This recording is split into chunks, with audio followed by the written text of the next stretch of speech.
नमस्कार, बस्तर की बात में आप सभी का स्वागत है। मैं हूं शताक्षी तिवारी। आइए सबसे पहले एक नजर डालते हैं आज की हेडलाइंस पर। आत्मसमर्पण और एनकाउंटर से बौखलाए नक्सली, मतभेद के चलते नक्सलियों में दो फाड़, अब खुद ही कर रहे अपने ही साथियों की हत्याएं। अंत्यावसायी योजना के पात्र हितग्राहियों की जगह दूसरे चला रहे दुकानें, बकाया वसूली के लिए निगम ने दुकानदारों को थमाया नोटिस।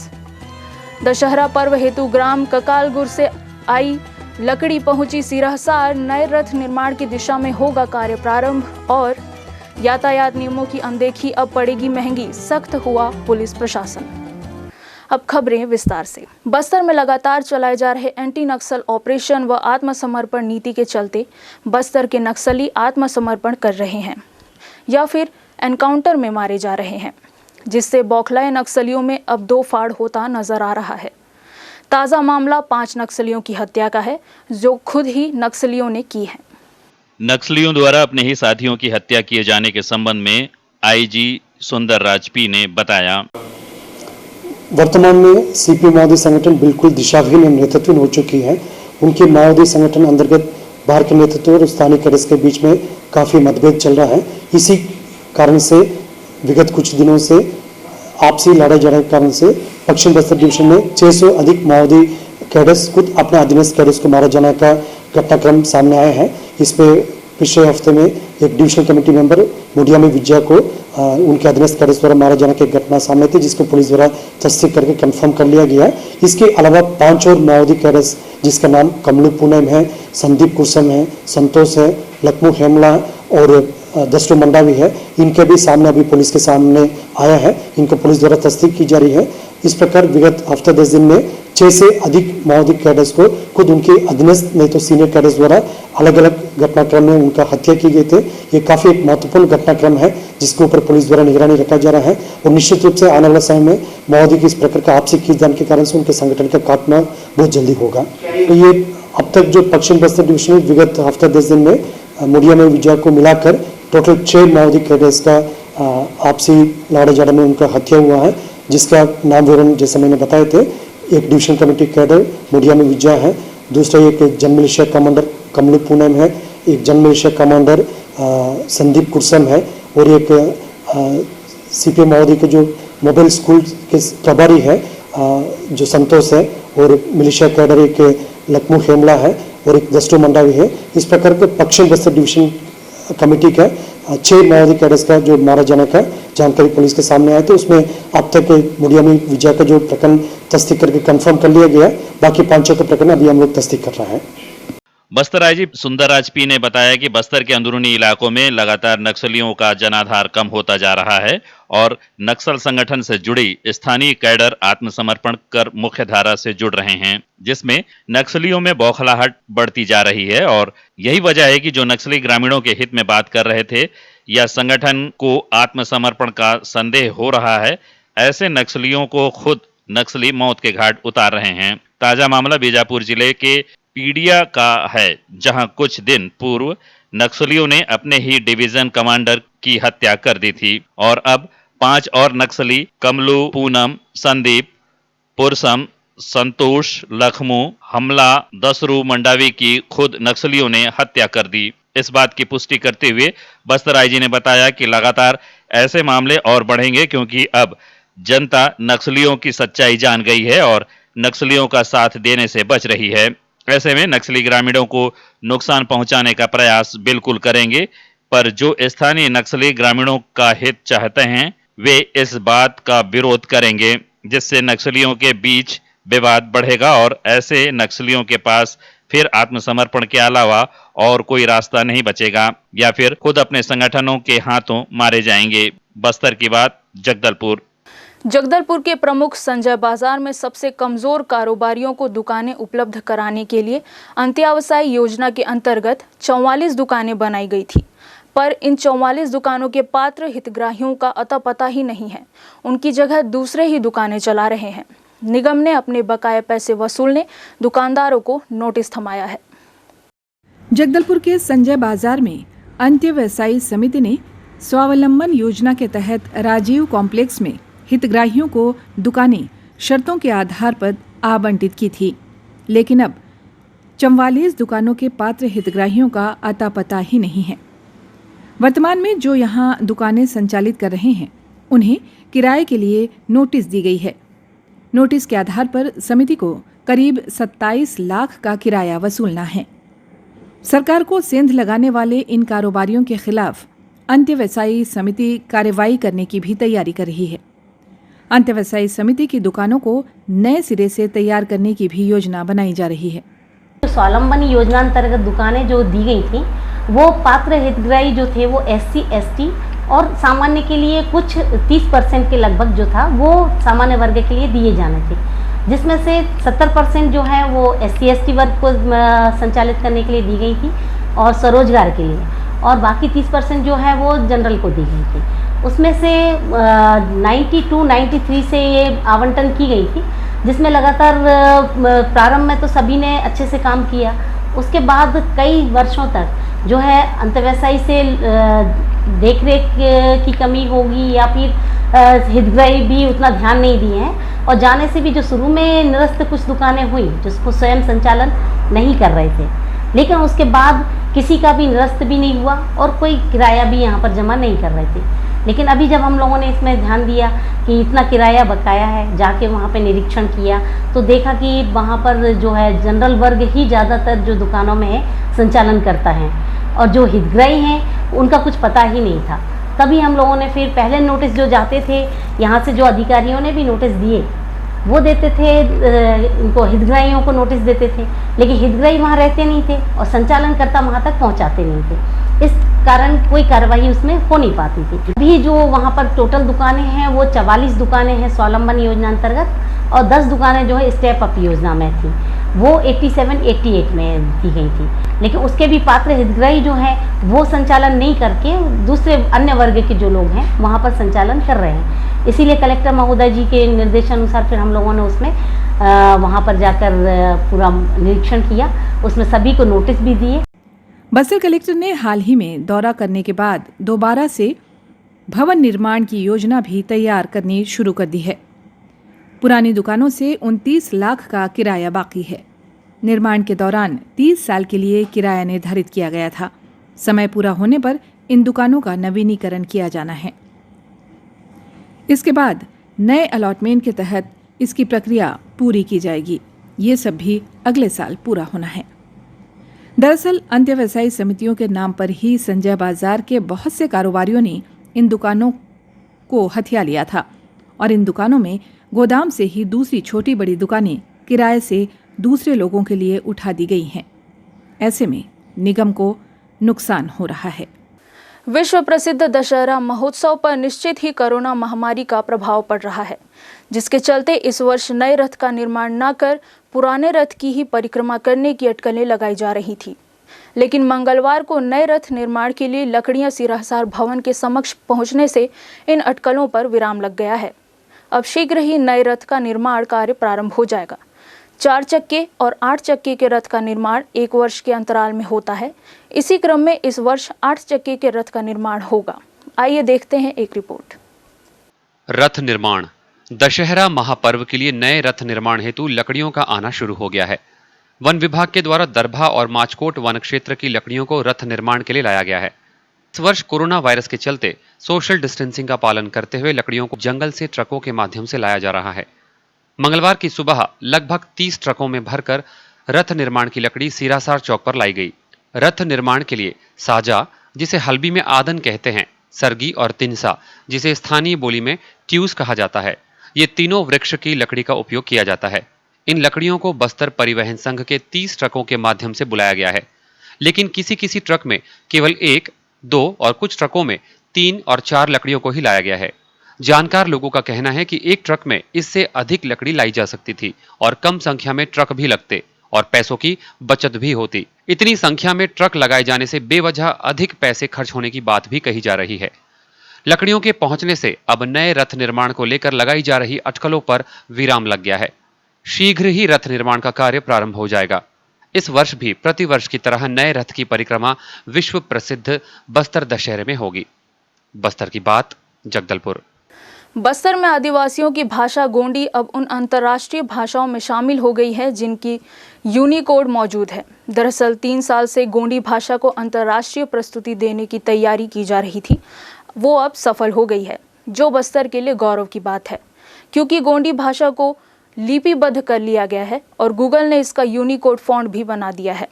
इसके साथ ही अब गोंडी भाषा मोबाइल और इंटरनेट पर आसानी से टाइप की जा सकेगी। गोंडी को अंतर्राष्ट्रीय पहचान देने का काम गूगल और न्यूजीलैंड की कंपनी ने किया है। इस काम में सहयोग देने वाले शुभांशु चौधरी ने बताया कि गोंडी यूनिकोड फॉन्ट के ऑनलाइन इनॉग्रेशन के दौरान तेलंगाना के सिदाम अर्जू, न्यूजीलैंड के मार्क पेनी, गूगल के क्रेग कोर्नेलियस और देवांश मेहता मौजूद थे। चौधरी ने बताया कि यूनिकोड फॉन्ट आ जाने से गोंडी भाषा का खासा विस्तार होगा। अब तक गोंडी भाषा सिर्फ बोली जाती थी, लेकिन अब इसे लिखा भी जा सकेगा। खास तौर पर यूनिकोड फॉन्ट के जरिए इसका उपयोग युवा कर पाएंगे। इसके अलावा बस्तर डायलॉग की टीम ने मध्य भारत में चल रही हिंसा और इसके समाधान के लिए ऑनलाइन जनमत संग्रह में कुल 3,760 लोगों ने हिस्सा लिया। साथ ही 150 गांवों के पीड़ितों को भी कार्यक्रम में जोड़ा गया था। विगत 3 सालों से बस्तर की गोंडी भाषा को अंतर्राष्ट्रीय प्रस्तुति देने की तैयारी की जा रही थी, जो अब सफल हो गई है। ये बस्तर के लिए गौरव की बात है, क्योंकि गोंडी भाषा को भी लिपिबद्ध कर लिया गया है और गूगल ने इसका यूनिकोड फॉन्ट भी बना दिया है। इसके साथ ही अब गोंडी भाषा मोबाइल और इंटरनेट पर आसानी से टाइप की जा सकेगी। गोंडी को अंतर्राष्ट्रीय पहचान देने का काम गूगल और न्यूजीलैंड की कंपनी ने किया है। इस काम में सहयोग देने वाले शुभ्रांशु चौधरी ने बताया कि गोंडी यूनिकोड फॉन्ट के ऑनलाइन इनॉग्रेशन के दौरान तेलंगाना के सिदाम अर्जू, न्यूजीलैंड के मार्क पेनी, गूगल से क्रेग कॉर्नेलियस और देवांश मेहता मौजूद थे। श्री चौधरी ने बताया कि यूनिकोड फॉन्ट आ जाने से गोंडी भाषा का खासा विस्तार होगा। अब तक गोंडी भाषा सिर्फ बोली जाती थी, लेकिन अब इसे लिखा भी जा सकेगा।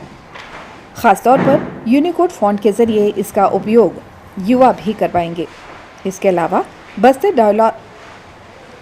बस्तर डायलॉग की टीम ने मध्य भारत में चल रही हिंसा और इसके समाधान के लिए ऑनलाइन जनमत संग्रह में कुल 3,760 लोगों ने इसमें हिस्सा लिया। साथ ही 150 गांवों के पीड़ितों को भी कार्यक्रम से जोड़ा गया था। गोंडी हमारे देश की सबसे प्राचीन भाषाओं में से एक है और इसकी खुद की लिपि है, जैसा कि और समृद्ध भाषाओं में नहीं है, अंग्रेजी में नहीं है, हिंदी में नहीं है। तो उनकी बहुत सारी लिपियां तो बनी हैं जिसको आस्की फॉन्ट कहते हैं, पर यूनिकोड फॉन्ट इसकी कोशिश पिछले 3 साल से हम लोग कर रहे थे और हमें बहुत खुशी है कि गूगल इसमें जुड़ा और अब इसका यूनिकोड फॉन्ट बाहर आया है और जो अगले वर्जन के जो एंड्रॉइड्स हैं उनमें भी गूगल का यूनिकोड फॉन्ट आएगा। हमें आशा है कि गोंडी भाषा को बढ़ाने में, आगे ले जाने में और मध्य भारत में शांति लाने में इसका एक बहुत बड़ा योगदान होगा। तो जैसे पहले आस्की फॉन्ट था गोंडी का, उससे आपस में बातचीत करने के लिए दोनों के पास एक ही फॉन्ट होना ज़रूरी होता था। अब ज़्यादातर लोग मोबाइल फ़ोन यूज़ करते हैं, तो अगले वर्जन के मोबाइल फ़ोन में गोंडी का यूनिकोड फॉन्ट आने लगेगा, लोग आपस में बात करने लगेंगे। मध्य भारत में जो माओवादी हिंसा है उसमें 99% जो माओवादी हैं वो आज गोंड आदिवासी हैं। उनके साथ हमारा कोई संपर्क ही नहीं है, कोई एक ब्रेक ऑफ कम्युनिकेशन है, तो उनके साथ हम संबंध बना सकेंगे ऐसी आशा है और इससे मध्य भारत में शांति आ सकेगी। ये एक बड़ी आशा के साथ में ये काम को शुरू किया गया था। तो इस प्रक्रिया में एक नई शांति प्रक्रिया जो मध्य भारत में चल रही है, उन्होंने इसकी पहल की थी और सबसे मुख्य इसमें जो लोग हैं वो गोंड समाज है, जो पिछले 5-7 सालों से गोंडी के मानकीकरण, गोंडी का मशीन ट्रांसलेशन टूल और अब ये गोंडी का यूनिकोड फॉन्ट बनाने में जुड़े हुए हैं। पर मुख्य रूप से गूगल, यूनिवर्सिटी ऑफ कैलिफोर्निया और SIL नाम की एक कंपनी है जो कि अभी मार्क पेनी जो न्यूजीलैंड में रहते हैं, उन्होंने इस फॉन्ट को बनाकर उसको कीबोर्ड के साथ जोड़ने में मुख्य भूमिका निभाई है। हम इन सब का धन्यवाद देते हैं, पर सबसे बड़ी भूमिका गोंड समाज की है जिन्होंने मिलकर इस काम को किया है।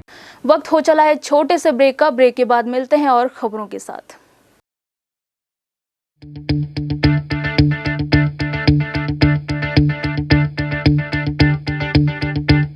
आज 4 अक्टूबर को international health and fitness association के द्वारा वर्ल्ड वॉकिंग डे का आयोजन किया गया। ये वर्ल्ड वॉकिंग डे हम इसलिए मना रहे हैं कि कोविड-19 के चलते लोगों का इम्यून सिस्टम कमज़ोर हो रहा है, लोग घर पे रहते हैं, अपने स्वास्थ्य के प्रति जागरूक नहीं है, ध्यान नहीं देते हैं। हम international health and fitness association के द्वारा जो वर्ल्ड वॉकिंग डे करवा रहे हैं, इसमें हमारा मेन उद्देश्य यही है कि लोग खुद भी जागरूक बने और दूसरों को भी जागरूक करें, कम से कम पैदल चलें और अपनी सेहत का ध्यान रखें।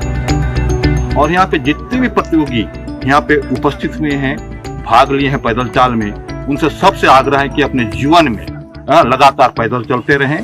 पैदल चलने से उनके स्वास्थ्य के प्रति दिमाग और सारी चीज अच्छे रहेंगे।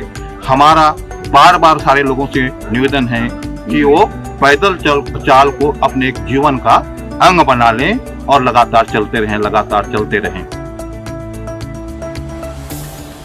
मैं आज वर्ल्ड वॉकिंग इवेंट में पार्टिसिपेट ली हूँ और मैं अपने एज ग्रुप से फर्स्ट आई हूँ। और मेरी आप सबसे ये रिक्वेस्ट है कि आप लोग हमेशा वॉक करते रहिए और फिट रहिए। मैं पैदल चाल में मेरा स्थान प्रथम रहा है। मैं वैसे शुरू से स्पोर्ट्स स्कूल के समय में खेलती रहती थी, अभी मुझे बड़ा शौक है। पैदल चाल जो कि स्वास्थ्य के लिए बहुत लाभदायक है। मैं काफ़ी अरसे से वॉकिंग करता हूँ और मैं काफ़ी तंदुरुस्त भी हूँ और मैं अपने एज ग्रुप में प्रथम आया हूँ। और सभी लोगों से मेरा यही आग्रह है कि तेज चाल को अपने जीवन का अंग बना लें और स्वस्थ रहें। मुझे अपार खुशी है कि मैं अपने आयु वर्ग 50+ में प्रथम स्थान पाया और ये वरिष्ठ नागरिकों को, खास करके 50 साल से ऊपर लोगों के लिए बहुत ही लाभदायक है और हमें इससे जुड़ना चाहिए।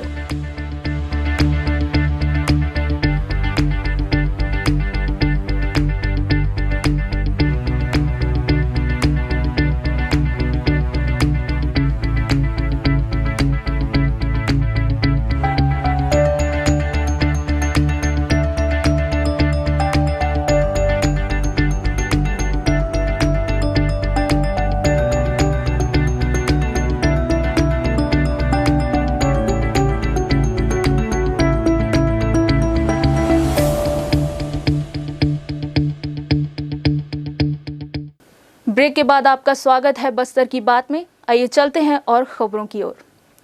देश में फैले कोरोना वायरस की वजह से मूर्तिकारों को काफ़ी नुकसान उठाना पड़ रहा है। महामारी की वजह से तीज त्योहारों में बनने वाली मूर्ति के ऑर्डर नहीं मिलने से अब इन मूर्तिकारों के सामने खाने के लाले पड़े हुए हैं। एक रिपोर्ट। दरअसल अगले महीने नवरात्रि का त्योहार शुरू होने वाला है और शहर के कई पंडालों में मां दुर्गा की प्रतिमा विराजित की जाएगी। लेकिन इस बार कोरोना महामारी की वजह से जिला प्रशासन द्वारा बनाए गए नियमों के तहत कई दुर्गा समितियों ने दुर्गा विराजित नहीं करने का निर्णय किया है, लिहाजा जिससे मूर्तिकारों को काफी दिक्कतों का सामना करना पड़ रहा है। मूर्तिकार संजय साहू ने बताया कि इस वर्ष उन्हें महामारी की वजह से काफी नुकसान उठाना पड़ा है।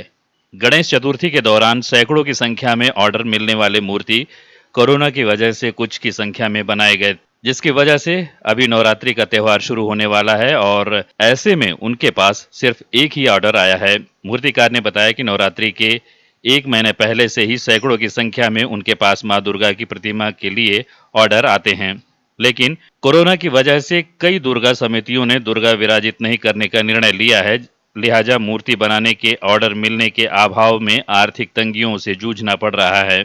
इधर जिला प्रशासन ने भी शहर के दुर्गा समितियों के लिए 10 से अधिक गाइडलाइन जारी किए हैं, जिसमें मूर्ति की साइज, पंडाल में 20 से अधिक श्रद्धालुओं को नहीं आने देने, इसके अलावा प्रसाद वितरण पर वैन, बिना थर्मल स्कैनिंग के दर्शन पर पूरी तरह से वैन लगाया गया है।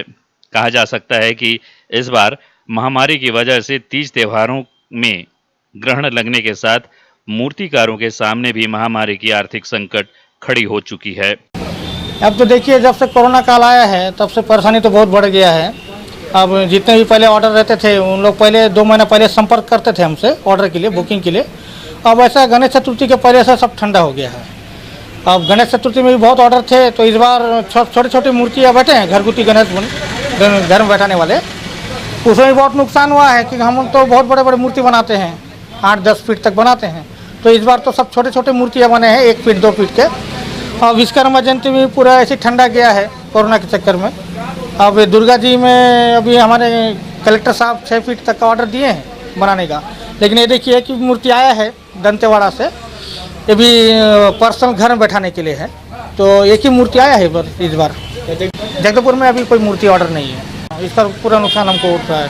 हमारा इसी का आय से हमारा सब चलता है घर गृहस्थी, तो इस बार बहुत दिक्कत हो रहा है हमको।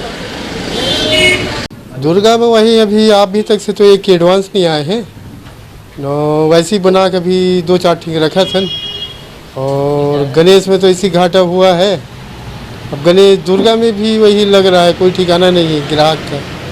कोरोना काल के नाम से दुर्गा और गणेश में सब में घाटा है, नुकसान है पूरा। नवरात्रि के लिए इस बार शासन की तरफ से जो गाइडलाइन आया हुआ है केंद्र सरकार और राज्य सरकार के द्वारा जो कोरोना के संबंध में, उसी के परिप्रेक्ष्य में जिला प्रशासन के द्वारा जो गाइडलाइन जारी किया गया है उसके तहत मूर्ति बैठाने की जो इजाज़त तो रहेगी, लेकिन काफ़ी मतलब औपचारिक तरीके से उसको बैठाना है। जैसे कि मूर्ति की जो लंबाई चौड़ाई है वो 6 से 5 फीट की रहेगी, और जो पंडाल है उसमें केवल 15 बाई 15 जो एक पंडाल होता है उतने में ही बैठाना है। सामने किसी प्रकार का बैठने की व्यवस्था या प्रसाद वितरण या अन्य जो सांस्कृतिक कार्यक्रम या मंडली वगैरह लोग आते रहते हैं, सेवा करते रहते हैं, उस प्रकार की चीज़ों के लिए मनाही रहेगी। केवल 20 व्यक्तियों की एक समय में 20 व्यक्ति रह सकते हैं। साथ ही अगर कोई भी पंडाल में पूजा के लिए आता है, दर्शन के लिए आता है, तो उसकी सूची भी जो आयोजन समिति को रखना पड़ेगा। इसी प्रकार से विसर्जन में भी जैसे पहले जुलूस निकालकर जैसे जाते थे तो वो पूर्ण रूप से प्रतिबंधित है। जिले में कोरोना के बढ़ते मामलों को देखते हुए आज इंद्रावती बचाओ अभियान दल ने कोरोना महामारी के विरुद्ध जन जागरण की मुहिम पद्मश्री धर्मपाल सैनी के अगुवाई में शुरू की और आज पद यात्रा निकाली। इंद्रावती बचाओ अभियान दल कोरोना महामारी के विरुद्ध जारी जन जागरण की मुहिम को आगे बढ़ाते हुए आज पद यात्रा निकाली। महात्मा गांधी विचारधारा के साथ आज पद यात्रा निकालते हुए लोगों को जागरूक करने और सुरक्षा के साथ नियमों को पालन करने की अपील की। साथ ही अभियान के सदस्य सोशल डिस्टेंस का पालन करते हुए हाथों में तख्तियां लेकर शहर के मुख्य मार्गों से निकले। पदयात्रा के प्रथम चरण के अंत में GR डेरा गुरु गोविंद सिंह चौक पर नुक्कड़ सभा की गई। अपने उद्बोधन में पद्मश्री धर्मपाल सैनी ने आमजनों से अपील करते हुए कहा कि जगदलपुर के नागरिकों द्वारा मास्क का तो उपयोग किया जा रहा है, किंतु हम अभी भी सोशल डिस्टेंस का पालन करने में पीछे हैं, जिस पर हम सभी को ध्यान देना होगा ताकि हमारे कोरोना वॉरियर्स को भी राहत मिले। जिला प्रशासन, पुलिस प्रशासन, चिकित्सा सेवा कर्मी, स्वास्थ्य कर्मी और सफाई कर्मी भी राष्ट्रीय सेवा में लगे हुए हैं। ऐसे में हमें भी सोशल डिस्टेंस और मास्क का उपयोग कर कोरोना की लड़ाई में सबका साथ देना चाहिए। खुद के घरों के साथ अपने शहर को भी साफ रखें और कचरा डस्टबिन में ही डालें। पर्यावरण को सुरक्षित रखें, शहर को स्वच्छ और हरा भरा रखने में सहयोग करें ताकि कोरोना की इस लड़ाई में हम जीत सकें। बस्तर की बात, जगदलपुर। बस्तर में अब यातायात नियम तोड़ने वाले हो जाएं सावधान, क्योंकि बस्तर में यातायात पुलिस पर लगातार लग रहे आरोपों को देखते हुए बस्तर पुलिस वर्दी में लग गए हैं और कैमरे और तीसरी आंख से रखी जाएगी पैनी नजर। यातायात पुलिस पर हमेशा अवैध वसूली के साथ ही चालानी कार्रवाई के दौरान बदसलूकी करने का भी आरोप लगता रहा है। वहीं यातायात पुलिस का कहना होता है कि चालानी कार्रवाई के दौरान नियम कायदों की अनदेखी कर वाहन चलाने वाले रसूखदार पुलिस के कर्मचारियों पर अपनी पहुंच की धौंस दिखाते हुए रौब जमाते हैं। इन सभी आरोपों से बचने के लिए विभाग ने एक नया रास्ता निकाला है, जिससे दूध का दूध और पानी का पानी हो जाएगा। दरअसल यातायात विभाग को डिजिटल कैमरे दिए गए हैं जो उनकी वर्दी में लगे होंगे। इन कैमरों में फोटो खींचने, वीडियो और आवाज रिकॉर्ड करने की सुविधा होगी, जिससे जब भी यातायात विभाग के चालानी कार्रवाई करेंगे तब सारी कार्रवाई इस कैमरे में रिकॉर्ड कर सकेंगे। इससे कर्मचारियों और नियम तोड़ने वालों के बीच हुई सारी बातें रिकॉर्ड की जा सकेगी, जिससे आरोप लगने पर मामले की जांच कर उच्चाधिकारियों द्वारा उचित कार्रवाई की जा सके। इस संबंध में जगदलपुर यातायात विभाग के प्रभारी कौशलेश देवांगन ने बताया कि कई बार ऐसी स्थिति हो जाती है जब चालानी कार्रवाई के दौरान बहस तक की स्थिति निर्मित हो जाती है और कई बार बेवजह यातायात विभाग पर अवैध वसूली का आरोप लगाया जाता है। इन डिजिटल कैमरों की मदद से अब इस तरह के आरोपों से बचा जा सकेगा। हालांकि इस कैमरे को मैनुअल बंद या चालू किया जा सकता है, जिससे यातायात कर्मचारी जब चाहें इसे बंद या चालू कर सकते हैं। ऐसे में वो इस सुविधा का लाभ अपने अनुसार भी ले पाएगा, जिससे कार्यवाही में पारदर्शिता पर संदेह भी बरकरार है। अक्सर पुलिस जब कार्रवाई करती है तो लोगों द्वारा ब्लेम किया जाता है कि पुलिस ज़बरदस्ती पैसा वसूली करती है और कई बार हम लोगों के साथ हुज्जतबाजी भी करने लग जाते हैं कि आप कैसे हमारे गाड़ी को रोक लिए, हमको ये ऐसे परेशान कर रहे हैं, इस टाइप का। तो उस समय ये कैमरा हमारे लिए फ़ायदेमंद रहेगा और जिसमें हर चीज़ रिकॉर्ड की जाएगी। अगर कोई हमसे बदसलूकी किया जाता है तो उसकी पूरी बातें हम यहाँ इसमें वीडियो के साथ रिकॉर्ड कर सकते हैं, जिससे ऐसा कभी आरोप लगाने पर थोड़ा दिक्कत होगा कि पुलिस ज़बरदस्ती पैसा वसूल करती है या अन्य किसी प्रकार से परेशान करती है। इस कारण से ये कैमरा का उपयोग हम लोग कर रहे हैं। अभी अक्सर होते रहता है, कई बार होते रहता है कि ज़बरदस्ती हमको परेशान करने के लिए आपने हमारा गाड़ी रोका है, ऐसे कर कई बार हमको बोला जाता है कि आप पैसा वसूली करने के लिए आप ज़बरदस्ती हमको रोक रहे हैं। तो उस तरह से बचने के लिए, जो आरोप है उससे बचने के लिए हमने ये कैमरा का उपयोग किया है। मंगलवार की सुबह अचानक सिरहसार चौक के आसपास आसमान में धुआं भर गया। लोग आग लगने की आशंका से इधर उधर देखने लगे। पता चला कि किसी ने कचरे के ढेर पर आग लगा दी है, जिससे यह धुआं पूरे वातावरण में फैल रहा है।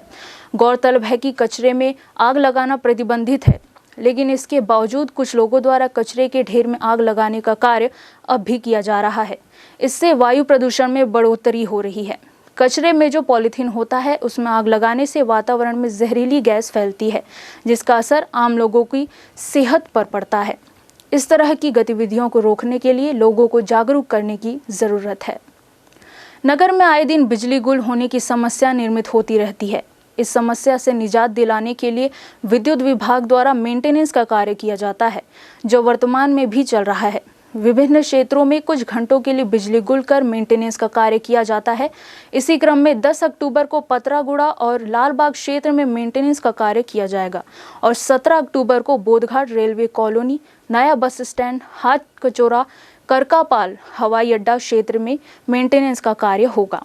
इस संबंध में जानकारी देते हुए विद्युत विभाग के शहरी क्षेत्र प्रभारी सहायक अभियंता कौशलेंद्र पांडे ने बताया, इक्विपमेंट लगातार काम करने के साथ साथ उसमें एजिंग इफेक्ट आता है। कुछ समय के साथ परेशानियां आती हैं, छोटी मोटी परेशानियां रहती हैं, कुछ बड़ी परेशानियां रहती हैं। इन सबको जब हम लोग मैसिव मेंटेनेंस प्रोग्राम रखते हैं तो जो आने वाली भविष्य की समस्याएं हैं उनको दूर किया जाता है। अभी जैसे हम लोग पावर हाउस सब स्टेशन में मेंटेनेंस किए, इसमें बहुत सारे उपकरण को हमने बदल दिया है, उसको नया लगा दिया है। जो पुराने उपकरण थे मेंटेनेंस कर करके उसको काम चला रहे थे, उसको नया कर दिए हैं। इसी के साथ अभी हमारे यहाँ सन सिटी में 10 तारीख को होने वाला है मेंटेनेंस सब स्टेशन में, जिसमें पावर ट्रांसफार्मर का रख रखाव, VCB का रख रखाव, हेवी स्विच का रख रखाव, आइसोलेटर, जंपर, ये सब पूरा कंप्लीट सब स्टेशन का रिनोवेशन टाइप का काम करेंगे। और समस्याएं कई तरह से आती हैं। जो बिजली बंद होने की समस्या होती है, कई बार क्या होता है कि पेड़ों की टहनियाँ हैं, कहीं चिड़िया फंस जाती है ट्रांसफार्मर में, कहीं ओवरलोडिंग है, कहीं मतलब फील्ड में अलग अलग टाइप की समस्याएं अलग अलग समयों पे आती हैं, जिसके लिए हमारे सब स्टेशनों में सुरक्षा उपकरण लगे हुए हैं। जैसे ही वो सेंस करते हैं कि कुछ एबनॉर्मलिटी चल रही है लाइन में, वो ऑटोमेटिक ट्रिप करते हैं। फिर हम उसको देखते हैं कि क्या ट्रिपिंग इंडिकेशन है, क्या है, और फिर उसको रीसेट करके बिजली तत्काल चालू करने की कार्रवाई करते हैं हम लोग। उम्मीद है मेंटेनेंस कार्य के बाद शहरवासियों को विद्युत गुल होने की समस्या से निजात मिलेगी। बस्तर की बात में आज सिर्फ इतना ही। कल हम फिर हाजिर होंगे कुछ और खबरों के साथ। तब तक के लिए नमस्कार।